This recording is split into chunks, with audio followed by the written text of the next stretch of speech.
pas tellement de solutions. Il a la solution Melvin Doremus en retrait, le centre, il y a du monde à la réception et notamment Mathieu Gérard. Et l'ouverture du score de la tête de San Lorenzo Gracia. Mathieu Gérard, premier but en un match pour lui.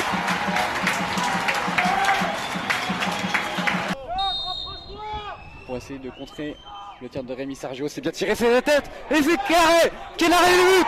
Et finalement le but en deux temps. Les joueurs de Villefranche qui permettent de mettre ce but au fond et comme un symbole.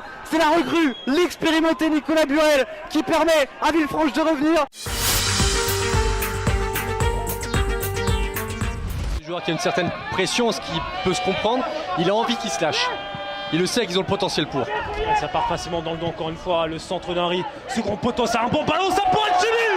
C'est un très bon ballon pour Patrick Etchili. L'homme en forme du stade Lavallois en fin de saison dernière n'aurait besoin que de 15 minutes pour dire à Chambly qu'il est présent à 0. Voici, pied droit, ballon brossé, la tête coupée, le but. L'égalisation Marcel. Temps additionnel minimum de 2 minutes. C'est amplement suffisant pour permettre à Nicolas Suchet de bien égaliser, me semble-t-il. Qu'est-ce que c'était bien tiré, Julien, de la part de Rémi.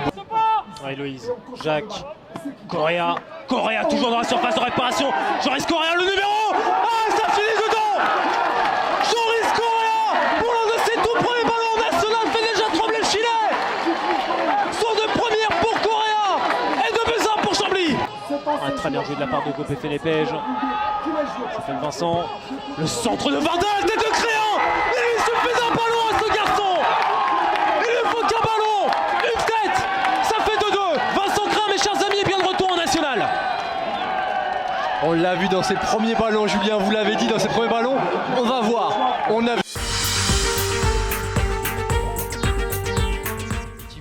de serein.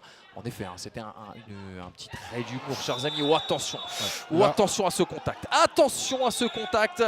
Oh là, c'était très violent ce qu'a fait Camara, qui n'a pas retenu sa course d'élan sur Kassim Mdaoma. Ah oui. Et carton rouge très logique. Carton rouge très logique en National 1. Que 3 joueurs de Drancy dans la surface.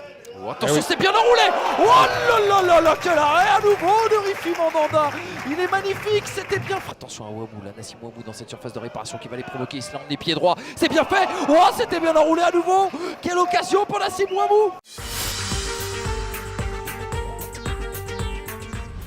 La dernière ou l'avant-dernière journée, bien, qui était en recherche de points. C'est pas facile, oh, attention. Et l'ouverture du score, voilà, on parle, mais pendant ce temps-là, ça joue du côté de Tours avec l'ouverture du score. Elle est signée du numéro 7, Romain Bayard, très bien servi. Et Romain Bayard, après 6 minutes de jeu à peine, eh bien, qui vient ouvrir le score. Là-bas, il me semble qu'il y a Martin François et Mehdi Chahiri. Tous les trois à l'échauffement. Attention, une bonne occasion, c'est l'ouverture du score. L'ouverture du score cette saison, il n'aura pas dû attendre que 54 minutes de jeu pour voir lui à sa branche inscrire son premier but de la saison, et ce par l'intermédiaire de l'ancien Messin Youssef Maziz.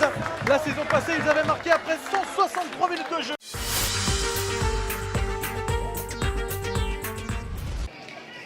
Attention à ce corner. Bien tapé cette fois-ci. Et le but, l'ouverture du score ici à Marignane du capitaine Kevin Renaud. Et bien le voilà, l'ouverture du score, on en parlait. Oh là là, que c'est dur pour les Palois, mais que c'est mérité aussi hein, pour Marignane qui poussait depuis quelques minutes.